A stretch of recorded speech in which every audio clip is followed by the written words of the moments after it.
Hi friends, welcome back to my channel. मेरा नाम रश्मि। मेरे चैनल में आप सबका बहुत बहुत है स्वागत। तो कैसे हो आप सब? अच्छे हो?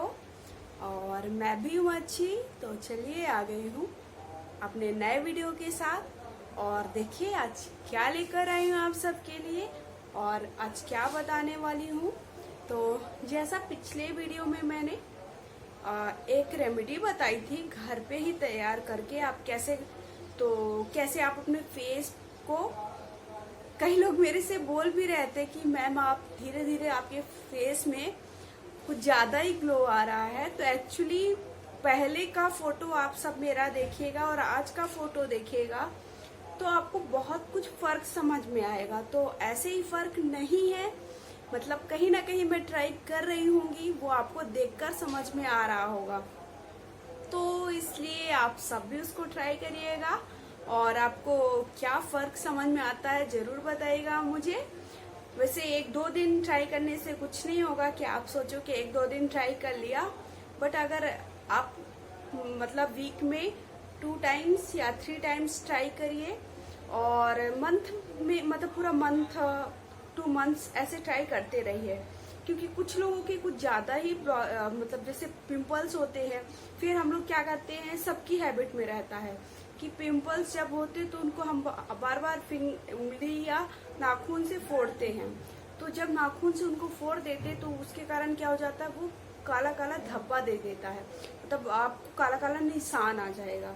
तो ऐसे भी आपके नॉर्मल कोई फुड़िया फुंसी कुछ भी होती है ना, उसके कारण भी वैसा होता है। तो जो मैंने रेमेडी कल आपको बताई है तो उसको आप ट्राई करोगे तो उससे आपका क्या होगा, वो धीरे धीरे करके क्या होगा, वो कालापन आपका कम हो जाएगा।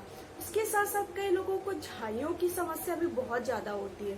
जैसे पूरा फेस तो क्लियर होता है लेकिन इधर के फेस पर थोड़ा झाई रहेगी या फिर यहाँ पर गाल पर झाइयां रहती हैं। कई लोगों की क्या होता है ऐसे यहाँ पर ऊपर भी, माथे पर भी होती है। तो उस पर भी आप इसको अप्लाई कर सकते हो। और नहीं है तो आप क्या करिए कि आप पोटैटो को छील कर उसका रस निकाल लीजिए। मतलब मिक्सर, अगर आपके पास मिक्सर ग्राइंडर है तो उस पर आप पहले उसको ग्राइंड कर लीजिए और उसका थोड़ा सा रस निकाल कर उसको भी आप 15 से 20 मिनट तक लगाकर छोड़ देंगे तो उससे भी आपको बहुत कुछ फायदा मिलता है। तो एक्चुअली ये सब नहीं है मेरा वीडियो आज का, लेकिन हो गया मैं कुछ मतलब कल से रिलेटेड आपको बता दे रही हूँ कि आप ऐसा ट्राई कर सकते हो। क्योंकि एक मुझसे पूछ रहे थे कि अगर काले जैसे झाइयाँ काली काली पड़ जाती तो उसके लिए क्या करेंगे। तो मैंने सोचा कि इस वीडियो में आपको बता देती हूँ कि आप वो चीज ट्राई कर सकते हो। तो चलिए चेंज करती हूँ टॉपिक। तो एक्चुअली टॉपिक ये नहीं था, लेकिन कुछ लोगों ने मुझसे पूछा इसलिए मैंने सोचा कि आपको मैसेज दे देती हूँ, मतलब उसका रिप्लाई दे देती हूँ। क्योंकि जब पूछा है तो उसका आंसर देना बनता है, इसलिए मैं बता रही हूँ कि ये चीजें आप घर पर ट्राई करिएगा, फिर मुझे जरूर बताइएगा। क्योंकि आप ऐसा नहीं बस ट्राई करिए और उसका मतलब आंसर आपको क्या रिजल्ट मिल रहा है वो जरूर बताइएगा, ताकि मुझे लगे कि हाँ जो मैं वीडियोस बना रही हूँ वो आपके लिए यूजफुल है, मतलब कहीं ना कहीं आपको उसका बेनिफिट मिल रहा है। तो इसलिए मैंने ये टॉपिक छेड़ा। एक्चुअली आज मैं कुछ और बताने वाली थी, ये नहीं बताने वाली थी, बट थोड़ा सा उससे रिलेटेड कुछ चीजें बताना बनता है क्योंकि कुछ लोगों ने जब पूछा है तो आंसर देना चाहिए मुझे। एक्चुअली आज मैं एक प्यारी सी आपको स्टोरी बता रही हूँ, हो सकता है आप सबको बहुत ज्यादा पसंद आए। तो चलिए स्टोरी स्टार्ट करती हूँ। वो तो पिछले वीडियो से रिलेटेड कुछ बातें बताई है। तो आज की स्टोरी में 4-5 लोग हैं, समथिंग। तो एक क्या रहती है, ननंद भाभी रहती हैं। तो भाभी थोड़ा पैसे वाली रहती है और जो ननंद रहती है वो बहुत ज्यादा गरीब रहती है।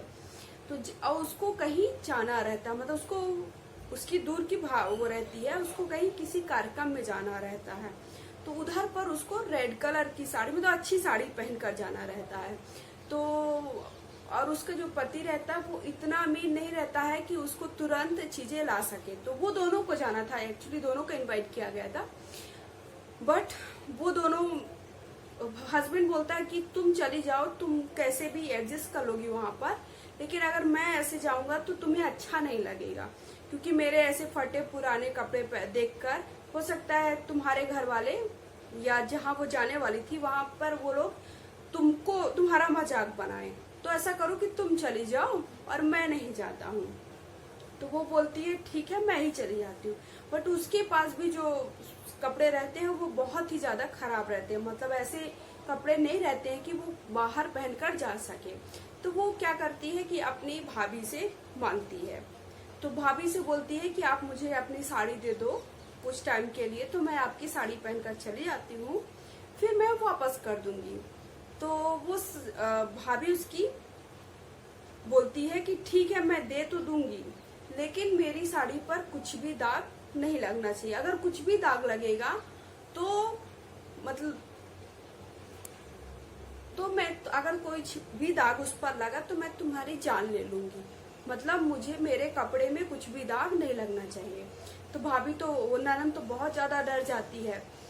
एक्चुअली ये स्टोरी कहीं ना कहीं से रिलेटेड है, और फिर मैं बाद में आपको बताऊंगी इसका लास्ट में मोरल। तो स्टोरी आप पूरी देखिएगा, आधे देखेंगे तो आपको समझेगा भी नहीं और मोरल भी नहीं समझ में आएगा हमें। तो वो ननद तो डर जाती है बहुत ज्यादा कि ऐसा तो नहीं हो सकता है कि मैं साड़ी पहन कर जाऊं और कहीं पर भी थोड़ा बहुत भी दाग ना लगे। फिर भी वहां जब इज्जत की बात होती है तो इज्जत भी देखनी है, क्योंकि उससे रिलेटेड उसके पति की इज्जत रहती है कि क्या पति कुछ भी नहीं दे रहा है। तो वो ठीक है तैयार हो जाती, कहती है ठीक है मैं दे देती हूँ। और उस मतलब जो भाभी मतलब उसका भाई हो गया, भाई ने भी बोला कि ठीक है तुम दे दो, वो कुछ भी नहीं खराब करेगी, मतलब लड़की का भाई। और वो भाभी जो हो गई उनका पति, उसने बोला कि नहीं नहीं कुछ खराब नहीं करेगी, तुम दे दो मेरी बहन को, उसकी इज्जत का सवाल है। तो वो अब उसको दे तो दी, अब वो पहन कर गई वहां पर कार्यक्रम में, और गलती से उसके कपड़ों में दाग लग गया। क्योंकि जब क्या होता है, जब हमारे कुछ कमी होती है, मतलब कमी नहीं होती, जो जब हम अच्छे होते हैं तो ऊपर वाली हमारी और परीक्षा लेता है। ये तो आप सबको भी पता है, जो जितना सच्चा इंसान होता है उसकी परीक्षा भगवान बार बार लेता है, लेकिन जो झूठा होता है वो हमेशा बचता रहता है और उसकी परीक्षा भी भगवान कभी नहीं लेते हैं। तो जो गरीब होती है, गरीब होते हैं कहते हैं ना गरीबी में आटा गीला होना, तो वही हाल उसका हो गया कि गरीबी में आटा गीला हो गया। एक तो पहले से उसके परेशानी थी, फिर दूसरी परेशानी आ गई। अब वो डर के मारे बिल्कुल वो कि अब मैं उसके भाभी के पास कैसे जाऊंगी और भाभी को कैसे फेस करूंगी, पता नहीं भाभी कैसे रिएक्ट करती है मेरे साथ। अब बिल्कुल उसका धक धक धक होने लगा और बहुत ज्यादा वो डर गई।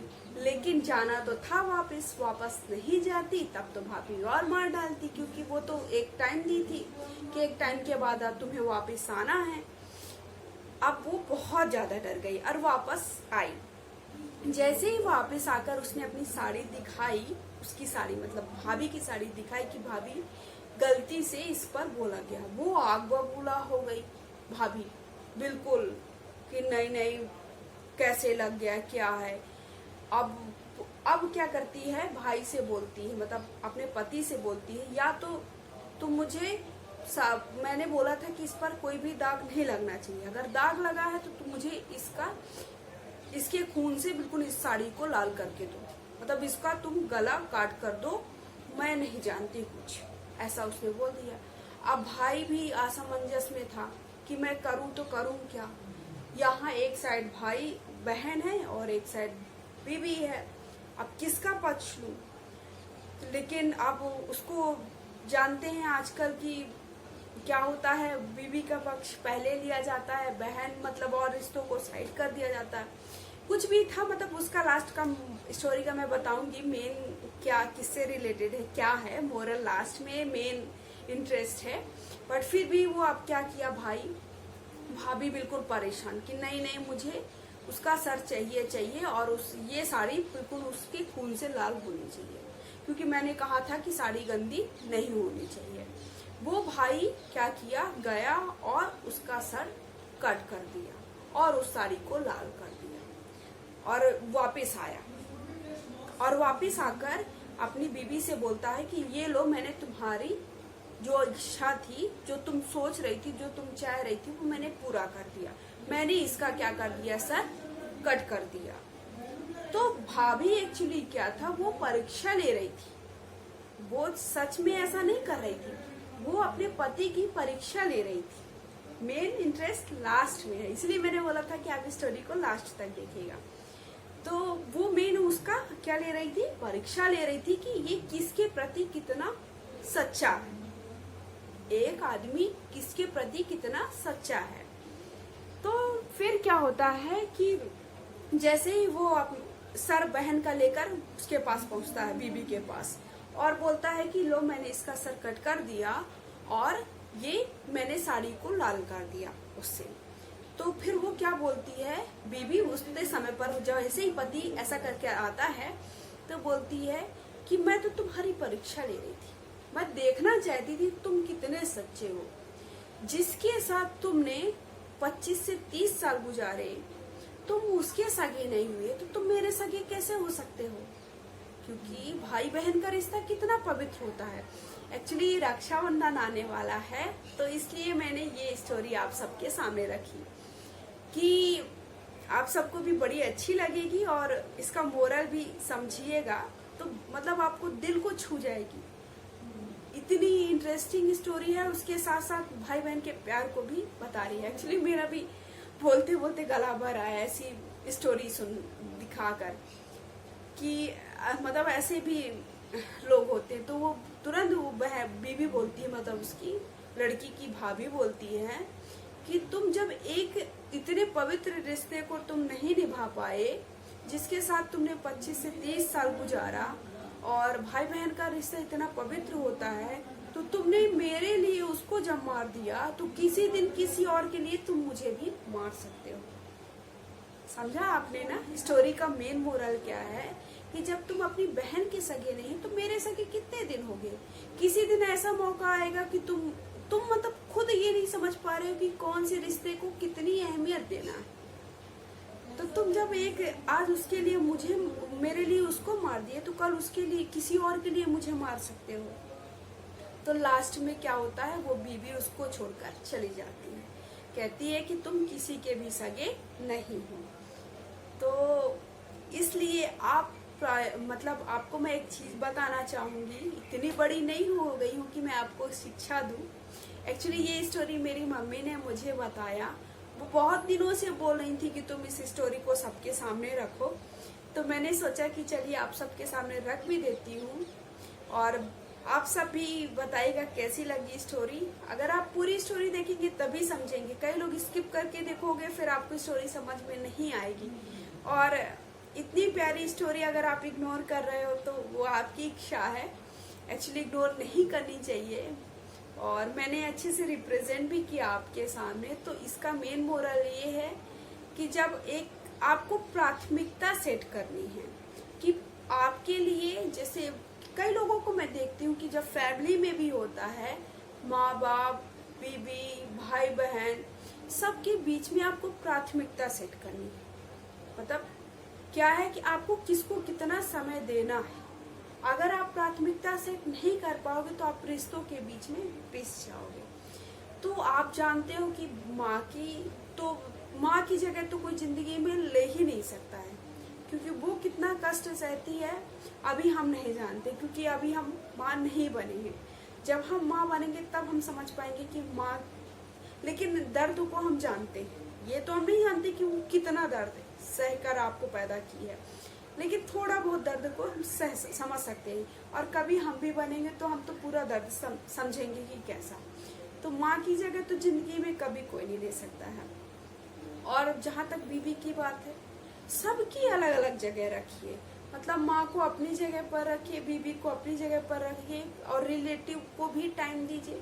जब तक आप सबको अपनी अपनी जगह पर नहीं रखोगे तो आप भी कंफ्यूज रहोगे और उसके साथ साथ आपसे भी सबको शिकायत रहेगी। तो इसलिए इसमें मेन ये है कि आप प्राथमिकता सेट करिए कि आपको किसके लिए कितना समय देना है। सबको समय देना है, किसी और जहाँ बुरा लगने वाली बात है तो देखिए कितना भी आप अच्छा करोगे तो भी पर बुरा लगता है। मैंने बताया ना, जो अच्छा होता है उसकी परीक्षा बार बार भगवान लेता है। तो आप अगर अच्छे हो, आप मन से किसी के लिए गलत मत करो, अपनी तरफ से बेस्ट रहो। और अच्छा तो फिर गलती तो भगवान भी करता है। तो चलिए, मेरी स्टोरी आप सबको कैसी लगी, ज़्यादा नहीं बढ़ाती, एक्चुअली ऑलरेडी वीडियो बहुत बड़ा हो चुका है और आप सबको मेरे ज़्यादा बातें नहीं करना है। मैं आज बात नहीं करने मैं वाली थी, मेरी स्टोरी ही आपको बताने वाली थी। तो मेरी स्टोरी कैसी लगी आप सबको ज़रूर बताना है, और अगर अच्छी लगती है ये स्टोरी तो सबके साथ शेयर जरूर करना है। जो काम आप बहुत कम करते हो, मैं इतनी मेहनत से, आप सब भी जानते हैं कि कितनी मेहनत से कोई भी काम होता है, सब हर काम में मेहनत लगती है। तो मेरे वीडियो बनाने में भी मैं बहुत मेहनत कर रही हूँ, तो मेरी मेहनत को आप सब ही सफल कर सकते हो। आप सब के अलावा कोई और सफल नहीं कर सकता, और आप सब सफल कर भी रहे हो कुछ परसेंट, ऐसा नहीं बोले, लेकिन अभी कुछ ना कुछ आप लोग कमी करते हो, तो वो मत करिए, आपका कुछ भी नहीं जाएगा। अगर आप एक शेयर कर दोगे तो आपका कुछ नहीं जाएगा, लेकिन मुझे बहुत कुछ बेनिफिट मिलेगा। और उसके साथ साथ वीडियो देखते बहुत लोग हैं लेकिन लाइक नहीं करते हो, तो प्लीज़ लाइक कर दिया करो वीडियो। मैं बहुत मेहनत से वीडियो बनाती हूँ और आप सबके लिए कुछ ना कुछ अलग लेकर आती हूँ, तो प्लीज़ मेरे वीडियो को लाइक करिए, शेयर करिए।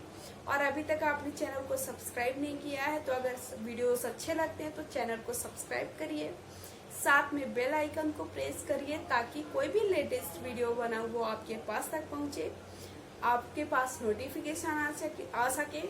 तो मेरा वीडियो कैसा लगा ज़रूर बताइएगा। अब मेरा बहुत सारी बातें करती, अब अपनी वाणी को करती हूँ, विराम देती हूँ। तो चलिए, बाय बाय, लव यू, और अच्छे रहिए, अपना ध्यान रखिए।